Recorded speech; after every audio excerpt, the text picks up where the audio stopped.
Good evening everyone and Mr. Andre. We are from Group 13. Today we will present about semiotics and multimodality, which will be read by me, Nir Salsabila, and my friend, Banafsyah Safa Nabilah. Now we are talking about definition of semiotics. Semiotics explores how these signs and symbols are used to convey meaning, and how meaning is understood by the receiver of the message. Jadi, semiotics adalah tanda dan simbol yang digunakan dalam komunikasi untuk menyampaikan makna. Semiotics mempelajari bagaimana tanda dan simbol digunakan untuk mengkomunikasikan makna, baik secara verbal maupun nonverbal. Dalam semiotics, tanda dan simbol dapat berupa kata-kata, gambar, simbol, gerakan, suara, atau warna. Semiotics mempelajari tanda dan simbol ini digunakan untuk mengkomunikasikan makna, serta bagaimana makna tersebut dapat dipahami oleh penerima pesan. Nah, tujuan dari semioticsnya adalah untuk memahami bagaimana makna dikonstruksi dan dipahami dalam komunikasi, serta bagaimana tanda dan simbol digunakan untuk mengkomunikasikan makna yang efektif. Semiotics digunakan dalam berbagai bidang seperti linguistik, antropologi, sosiologi, psikologi, dan juga komunikasi. Next, types of scene. First, icon. An icon is a scene that resembles the object it represents. Example, a photograph of a person that resembles the person themselves. 2. Index. An index is a scene that has a causal relationship with the object it represents. Example, smoke that indicates the presence of fire. 3. Symbol. A symbol is a sign that has an arbitrary and conventional meaning. Example, words in a language that have a specific meaning. Jadi ada 3 jenis tanda dalam semiotics. Yang pertama, icon. Tanda icon adalah tanda yang menyerupai objek yang diwakili. Contohnya, foto seseorang yang menyerupai orang itu sendiri. Yang kedua, indeks. Tanda indeks adalah tanda yang memiliki hubungan sebab akibat dengan objek yang diwakili. Contohnya, asap yang menunjukkan adanya api. Ketiga, ada simbol. Tanda simbol adalah tanda yang memiliki makna arbitrer dan konvensional. Contohnya, kata-kata dalam bahasa yang memiliki makna tertentu. Ketiga jenis tanda ini dapat digunakan secara bersamaan dalam komunikasi untuk menyampaikan makna yang lebih kompleks dan efektif. And next, benefits of semiotics. Benefits of semiotics is understanding meaning, analyzing communication, improving communication effectiveness, identifying bias and stereotypes, assisting in design and creativity, enhancing cultural understanding, and developing analytical skills. Jadi manfaat dari semiotics itu adalah memahami makna. Kita juga bisa jadi menganalisis komunikasi, meningkatkan efektivitas komunikasi, mengidentifikasi bias dan stereotip, membantu dalam desain dan kreativitas, meningkatkan pemahaman budaya, dan juga mengembangkan keterampilan analisis. Dengan demikian, semiotics dapat digunakan dalam berbagai bidang seperti komunikasi, desain, iklan, media, politik, antropologi, sosiologi, dan juga psikologi. Semiotics dapat membantu memahami bagaimana komunikasi bekerja dan bagaimana makna dikonstruksi dan dipahami dalam berbagai konteks. I will read the next material, which is about multimodality. Multimodality is a way to convey meaning by combining various forms of communication such as text, picture, voice, body movements, room layout. The goal is to create a richer and easier to understand message. Jadi, multimodality adalah pendekatan komunikasi yang menggabungkan berbagai mode atau cara komunikasi secara bersamaan. Mode-mode tersebut mencakup teks yang berisi tulisan atau kata-kata yang digunakan untuk menyampaikan pesan. Yang kedua ada gambar, seperti visual atau ilustrasi yang membantu memperjelas makna. Yang ketiga ada suara seperti intonasi, nada bicara, atau rekaman audio. Yang keempat ada gerakan tubuh, bahasa tubuh, gestur, dan ekspresi wajah. Dan yang terakhir ada tata letak ruangan, pengaturan fisik ruang yang mempengaruhi interaksi. Jadi, tujuan utama dari multimodality adalah membuat pesan lebih kaya dan lebih mudah dipahami oleh audiens. Ketika beberapa bentuk komunikasi digunakan bersama, pesan menjadi lebih kuat dan jelas. Main modes in multimodality. Number 1, linguistics, spoken and written language. Number 2, visual, like image, color, and layout. Number 3, aural, sound, music, and sound effects. Number 4, gestural, like facial expressions and body movements.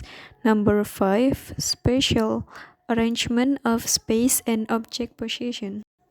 Ada 5 mode utama dalam multimodality. Yang pertama ada linguistik, berisi tentang bahasa lisan dan tulisan. Contohnya, ceramah, percakapan, artikel, dan teks presentasi. Fungsinya yaitu menyampaikan makna secara langsung melalui kata-kata. Yang kedua ada visual, berisi gambar, warna, dan tata letak. Contohnya infografis, diagram, ilustrasi, dan pemilihan warna dalam desain. Berfungsi untuk memberikan konteks, penekanan, dan memperjelas informasi. Yang ketiga ada auditory, berisi tentang suara, musik, dan efek suara. Contohnya nada bicara, efek suara dalam video, dan musik latar presentasi. Berfungsi untuk menyampaikan emosi, menarik perhatian, atau menciptakan suasana. Yang keempat ada gestural, berisi tentang ekspresi wajah dan gerakan tubuh. Contohnya, senyuman, gerakan tangan saat menjelaskan, dan kontak mata. Berfungsi untuk menunjang komunikasi verbal, memperkuat atau menekankan pesan. Yang terakhir ada spatial, berisi tentang pengaturan ruang dan posisi objek. Contohnya, tata letak kursi di ruang kelas, penempatan elemen dalam desain slide, berfungsi untuk mempengaruhi cara pesan dipahami dan bagaimana audiens bergerak atau fokus. Jadi kesimpulannya dari kelima mode ini sering digunakan secara bersamaan dalam komunikasi multimodal untuk menciptakan penyampaian pesan yang lebih efektif, menarik, dan mudah dipahami. Misalnya, dalam sebuah presentasi, seorang pembicara bisa menggunakan teks atau linguistik, gambar atau visual, suara atau aural, gerakan tubuh atau gestural, dan pengaturan panggung spasial secara bersamaan. Why is multimodality important? Multimodality makes communication more effective and interesting. In social media, we can post that combine text, image, and emojis. Education. In education, we can learning materials with text, pictures, and videos. And the last is advertisement, interesting visual combination, slogan, and music. Jadi kenapa sih multimodality itu penting? Multimodality membuat komunikasi lebih efektif dan menarik. Artinya, ketika kita menggabungkan berbagai cara seperti menyampaikan pesan seperti teks, gambar, suara, dan gerakan, pesan kita akan lebih mudah dipahami dan lebih menarik perhatian audiens. Contoh penerapan multimodality di sosial media. Postingan di media sosial sering menggabungkan teks, gambar, dan emoji. Contohnya, story Instagram dengan caption, gambar, dan musik, tweet dengan GIF dan hashtag. Kemudian dalam pendidikan, materi pembelajaran lebih efektif jika disajikan dengan teks, gambar, dan video. Contohnya modul e-learning, video pembelajaran YouTube, dan presentasi PowerPoint interaktif. Yang ketiga Iklan. Iklan yang menarik biasanya memakai kombinasi visual yang kuat, slogan yang mudah diingat, dan musik yang catchy. Contohnya iklan TV dengan jingle, iklan poster dengan warna mencolok dan kata-kata persuasif. Jadi kesimpulannya, multimodality memperkaya cara kita berkomunikasi, baik untuk hiburan, pendidikan, maupun bisnis. Menggunakannya dengan tepat bisa membuat pesan lebih menonjol, mudah dipahami, dan diingat lebih lama oleh audiens. Benefits of multimodality in education.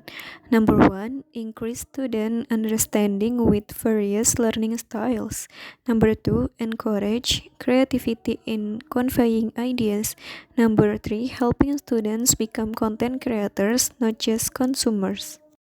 Jadi manfaat multimodality dalam dunia pendidikan yang pertama meningkatkan pemahaman siswa dengan berbagai gaya belajar. Setiap siswa memiliki gaya belajar yang berbeda. Ada yang lebih mudah belajar lewat visual, ada yang lewat suara atau gerakan. Multimodality memungkinkan materi disampaikan dalam berbagai bentuk, sehingga bisa menjangkau semua tipe siswa dan membuat mereka lebih mudah memahami materi. Yang kedua ada mendorong kreativitas dalam menyampaikan ide.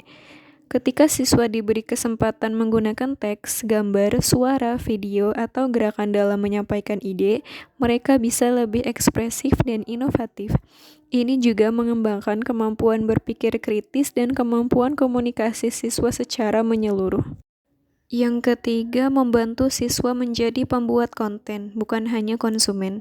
Siswa tidak hanya menerima informasi, tetapi juga didorong untuk menciptakan materi pembelajaran mereka sendiri. Contohnya, membuat video penjelasan, infografis, podcast, atau presentasi interaktif. Ini menjadikan mereka aktif dalam proses belajar, bukan pasif. Kesimpulannya, multimodality dalam pendidikan mendukung pembelajaran yang lebih efektif, kreatif, dan partisipatif. Siswa tidak hanya belajar lebih baik, tetapi juga berkembang sebagai pembelajar aktif dan pencipta konten yang mampu menyampaikan ide mereka dengan cara yang menarik. Conclusion: semiotics and multimodality are important concepts in understanding meaning in communication. Semiotics studies signs and symbols used in communication. Multimodality use multiple modes of communication to convey meaning. Kesimpulan dari semiotics and multimodality. Semiotics adalah ilmu yang mempelajari tanda dan simbol yang digunakan dalam komunikasi. Contohnya lambang hati melambangkan cinta, warna merah bisa berarti bahaya atau semangat, dan lain-lain. Semiotics membantu kita memahami makna tersembunyi atau simbolik dalam komunikasi. Sedangkan multimodalitas menggunakan berbagai cara komunikasi secara bersamaan seperti teks, gambar, suara, gerakan, dan tata ruang untuk menyampaikan makna. Tujuannya adalah agar pesan lebih jelas, menarik, dan mudah dipahami. Jadi kesimpulannya, semiotics dan multimodality adalah dua konsep penting dalam memahami makna dalam komunikasi. Semiotics fokus pada tanda dan simbol, sementara multimodality fokus pada penggabungan berbagai mode komunikasi untuk memperkuat pesan. Contoh nyata, sebuah iklan bisa mengandung gambar atau visual, slogan atau linguistik, musik atau aural, simbol atau logo semiotik. Iklan tersebut menjadi efektif dan bermakna karena menggunakan multimodality dan simbol-simbol yang dikenali secara luas. That concludes our presentation. Thank you for watching, and I hope you found the information helpful and insightful. See you in the next video.